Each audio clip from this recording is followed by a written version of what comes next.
Step into realms where the heart takes flight,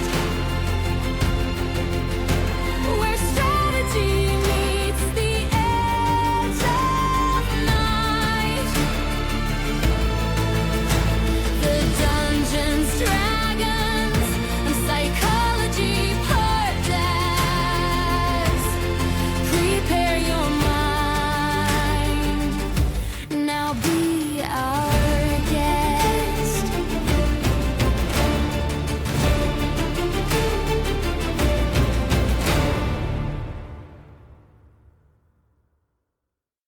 Hello and welcome to the Dungeons, Dragons, and Psychology Podcast. I am your host, Robert Walker. Before I introduce you to my guest, I just want to tell you all something that I've recently come up with, and that is a name for you, listeners. From now on, I'm going to refer to you as psyclithids. You are the illithids sucking out what I know in my brain about psychology and Dungeons and Dragons. So now you are all my little psyclithids. With that, let me introduce you to my very good friend and roleplay companion, Jamae. Jamae, welcome to the show. Hey, thanks, Rob, for having me. I'm glad to be here. Jamae is now amongst all of you as the newest psyclithid, and he is going to be talking with me today about an interesting topic, and that is the idea of advancing or powering up mundane items in your games. So often the mundane is used early on in low levels, but as game advances and magical powers come online and characters become more powerful, a lot of those really cool and unique alchemical items or mundane items are set by the wayside because they don't stand up to magic all of the time. But we want to talk about ways that you can make those items more usable in your later games and more applicable. And Jamae is the perfect person to have on for this because he is like the master of alchemy when it comes to D&D. He has always got alchemy as a skill for his characters, and he uses mundane objects in ways that I never think of. So I definitely wanted to have him here to talk about this. So again, welcome, Jamae. Why don't you start by just telling me a little bit about what it is about alchemy and mundane items that are not magical that appeal so much to you and why you use them so much in games? I think that probably it's good to go back when I first started, 10 years ago, playing with Rob and this group. I just found this part missing in all of the games. Everybody was focusing on magic and finding resolutions in there. And I found this part in the book called Alchemy, and I'm like, wow, these are some really amazing tools that nobody's taking advantage of, and was able to find a niche that was unique and then solved a lot of problems. I noticed that one of the biggest issues that we run across in game is there's always somebody with dispel magic. Probably is one of the biggest things, or every spell has a counter to it built in, and alchemy doesn't. It's one of those things that can't be dispelled. You can't just make it go away, and it's always there to kind of pull you out of a bad spot when you need to. Do you have any particular items that are your favorite in terms of alchemy or mundane items? Oh, by far. Yeah, my favorite by far is Smoke Stick. Mm-hmm. It just creates that non-magical cover for a get out of dodge, and if you find a way to actually see and smoke, it's a great tool for an assassin and or for a stealth type character. I think probably one of my other ones that's really my favorite is probably Guess Flask, which is a ghoul kind of a mixture that has a saving throw. But one of the things that's neat about alchemy is that even though a lot of them don't have low saving throws right now at the beginning of the game, even if you fail the saving throw, there's still an effect. Mm-hmm. Right? You're still able to lower somebody's DC. With most spells, that's not the case. If they make their saving throw, then the spell has no effect at all. So yeah, I mean, there's obviously exceptions to both of those things, but I think you're right. Like in terms of Alchemist Fire, even if you save out of the damage, you can either take half damage, or those standing by take 1 point of damage if they're splashed by it.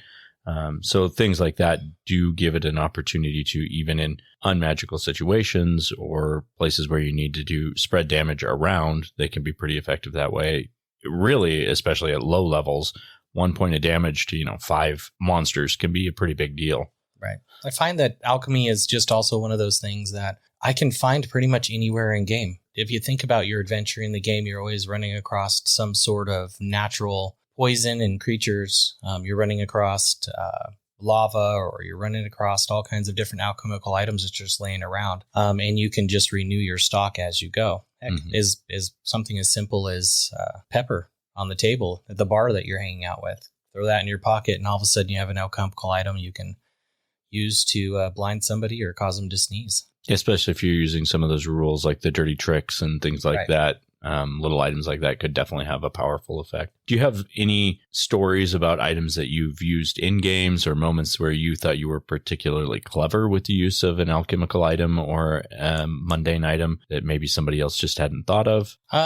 Smoke stick again is my go-to, just because I'm not that type of character who's going to stand in the gap and die no matter what. I'm always going to run away. I figure, it's always better to survive. And anybody in the group knows that about me. I'm the one person that will not die if there's any other chance to do that. So I'll use that on there. I do love adding alchemical to range weapons as well.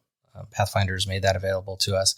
It just gives you that extra 1d4 on every attack, which everybody's always looking for that little extra.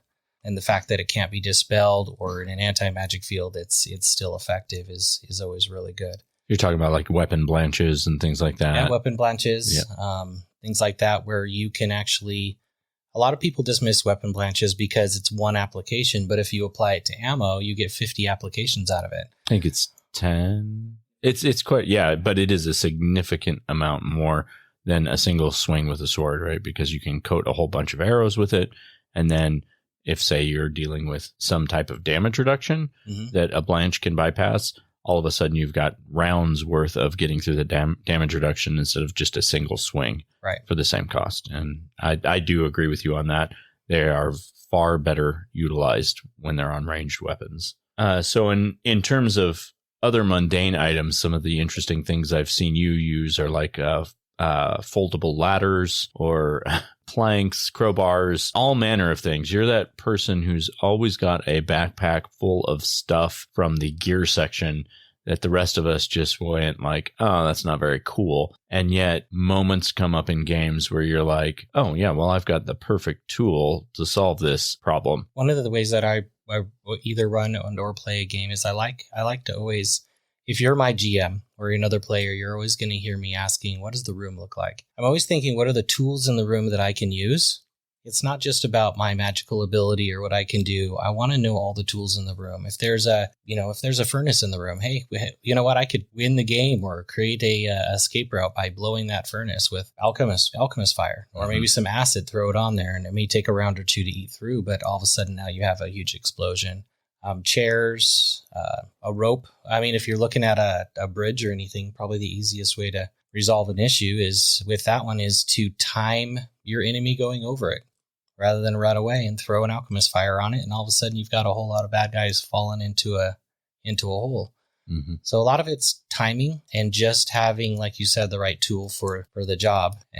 And I like how alchemy, if you are a caster and you have alchemy as well, you're saving those. I mean, how many of us have been put in situations where we could use that spell, but haven't had a time to rest, right? And alchemy solves that problem. It gives you a lot of the similar tools, maybe on a weaker level, at lower levels, where you're not eating up that spell, your spell list. So one of the things we wanted to talk about today was the idea of advancing or powering up these sort of items. And do you think there's a reason why that hasn't been done? Or do you just think it's one of those things where mundane items in alchemy is sort of an afterthought so that people just haven't played with them as much as they do with spells? I think you're right. I think, Rob, I think that people dismiss alchemy and the mundane items more than they should. I think they're far more useful than people give them credit for. And so there hasn't really been an interest in raising the DCs of them or allowing people to raise the DCs of them. And I think that poison in general, because in most games, poison's given this negative connotation. Let's be honest. I mean, inside games, it's considered evil to use poison. Right. When it's very well something that they may use inside of a hospital or something like that anyways, because we rely so much on magic that giving somebody the ability to raise the DC on a poison hasn't been very attractive. Yeah, I can definitely see that. I would be interested to see a really good system. In an ideal world, what do you think that would look like? A system of increasing DCs or making mundane or alchemical items more powerful? Like, do you have an idea of how that should look in a game? I think that if I were given the opportunity to raise the DCs of alchemical items, it would probably be, I would raise the check to make them, right? So as you level up, that check's going to be more accessible, as well as maybe adding additional components to it. I mean, for example, itching powder is a great tool that I'd love to use more often, but the DC is so low that it almost never comes into play after level 4 or 5, right? And to be able to add additional components to that, not only is it a pepper that causes irritation to the skin, but maybe throw some, diamond dust in there, or maybe glass shards. And all of a sudden the DC is higher, you craft it, and all of a sudden this itching powder is digging into your skin when you itch it. And then therefore it turns around and that you can raise the DC by doing that. I think there are a lot of creative ways to do that with alchemical items. I do think it's interesting as you're talking about, itching powder being a good example. But I think about a lot of like our modern, or not even modern, but our historical world and warfare, and how important of a role alchemy played in those kind of things, and yet how little of a role it sometimes plays in D&D just because magic is so prominent. But I mean, if you think of like crushed up glass, which was used for itching powder or to infect the lungs of troops on a battlefield, barbed wire, marsh pits, things like tar and fire on a field, incredibly valuable tools in our world, but they're kind of overlooked in D&D. And even when they're in there, the mechanics for them are basically saying, oh, well, maybe first level characters will be affected by them, but no one else. Well, yeah. I mean, look at the effect that Greek fire, for example, had on in total alchemical. I mean, it's an oil water base fire that spreads because of the oil in it. I mean, in Pathfinder or D&D, you could probably do something similar. I mean, imagine how effective a Tangle footback would be. Right. I mean, you're covering this person with oil, and then now all of a sudden you're setting them on fire. Or an alchemist fire that splashes, but in that next turn it continues to burn for another round, and everybody who is splashed now takes damage for an additional round or something like that. And I think that would be kind of similar to that idea. I think most of these systems themselves have actually done a pretty good job as far as setting up alchemical items for people to use. Right? I really feel like there's just one guy who's doing the writing who's like, you know what, we're missing this piece. Let's put it in there. And it always gets put under equipment, non-magical, miscellaneous that no one pays attention to because everybody always goes to armors and weapons first. Right. So no one ever looks at miscellaneous weird stuff on the side. But it's there. It's there for you to take advantage of. You just need to take a moment to imagine all the different scenarios you could use it in. Right. And if you just take one game session and go, okay, well, how can I get through that? One of the fun ones that Pathfinder recently, when they opened up their alchemical playbook, they did a wall creeper. So this wall creeper is just a plant that you put in your pocket. And if you put it on a wall, it creates like a 5 by 10 foot hole through a wall. Oh, yeah, interesting. So no explosions, no magic, no, magic detection or anything like that. You're just drilling a hole through a wall with a plant. And I'm just like, that's really cool. I mean, that's quiet. It's unknown, and people aren't expecting it. I think you do mention a good point is the no magic part.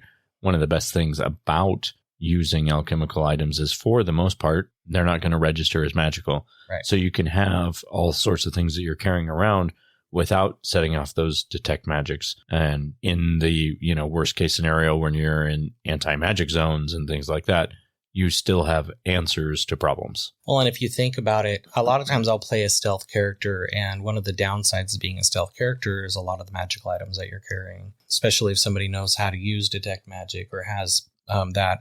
If you look at a lot of the games, a lot of them are designed to detect magic going on. Right. And this gives you a way through it that even the campaigns that are built aren't prepared for. So you think it gives you a kind of a leg up around the table? Yeah, it absolutely does. I think it's not something that other characters expect or that the campaign itself expects. So it kind of gives you a leg up. Well, I definitely know I've been in games with you where you've done something with an alchemical item, and we've all kind of looked at each other and been like, you're using what to do what? What is that item? You're like, oh yeah, it's just, it's in the alchemy section, and it does this weird effect. And we're like, what? I didn't even know that was a thing. So I think you're right. I think a lot of the problem comes with just maybe players aren't as interested in the alchemy as they should be, because it is a whole nother set of tools that you can have at your disposal. I think it is. I think it really allows a character or player to expand on their utility. That's what I'm going to say. Mm-hmm. Magic, I think, is personally, I think Magic's pretty straightforward. I, as a player, I like being able to attack any situation, not necessarily by powering through it, but just thinking my way through it. I mean, I want to think. That's why I'm here. I'm here to have fun, play a game, and strategize my way through difficult situations in ways that possibly my enemy wouldn't expect. So, all right, sir. Well, let's go on to tricks of the trade. Okay, in today's tricks of the trade, we're going to be discussing some ideas of how to advance some magic items or how to use some mundane items in unique ways. Just anything really related to mundane or alchemy that you could steal and utilize in your own games. I'll go ahead and go first. The idea I have here is, in order to power up poisons, treat poison DCs as spell DCs in terms of when you're creating them, using your creation stat to set what the base DC is going to be. So if you have a really high intelligence, for example, and you're creating something through intelligence, go ahead and let that intelligence boost add to the DC of the item as you're creating it. And I think this way, that as you become more powerful as a higher level character, you are adding a little bit more power to the items that you're making. Yeah, I like that a lot, Rob. I mean, it kind of gives you that idea of, as the higher level you get, the better you're able to reduce, and increase the power of something, make it more potent. More potent. Yeah. I love that. I think that as far as my trick of the trade would be is, when you're using alchemy, or at least specifically, if we're looking at, think about what you can add to the alchemical item. I mean, think of a purpose. What's its secondary purpose? For example, like that Tanglefoot bat trick. Mm-hmm. Think about what it's made out of, and then think about, in real world and the fantasy world, what else does that thing do besides what the game tells you it does? Mm-hmm. Use that opportunity, right? Mm-hmm. And most of all, get a good relationship with your DM.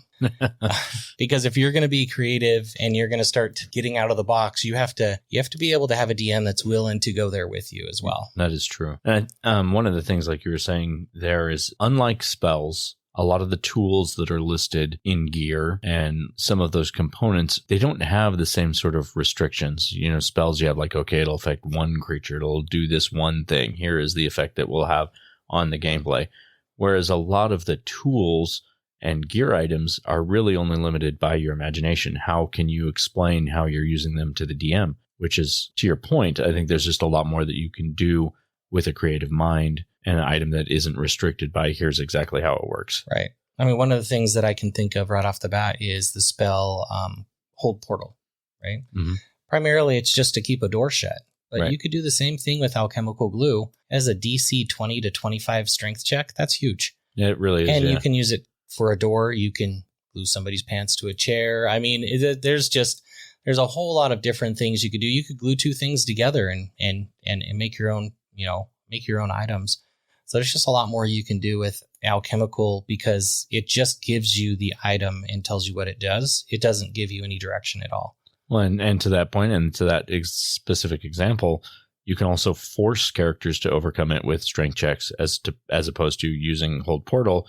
You have anti-magic, dispel magic, any number of ways that you can bypass it that way. But if it's held with glue, you're going to need a solvent or strength, and that's the way through. Right. Control your environment, right? If you can control your environment, then you're always going to come out ahead and ideally live through that next encounter. Which I think, as a DM, is an important thing to incorporate into your games too, because it does give you opportunities to let individual characters shine. If you have things that are going to be solved most specifically by alchemical items or gear items, like, they would let you, a character or a player like you, be more involved. But also, if you wanted to use a sealed thing that magic isn't going to bypass, you're going to need strength.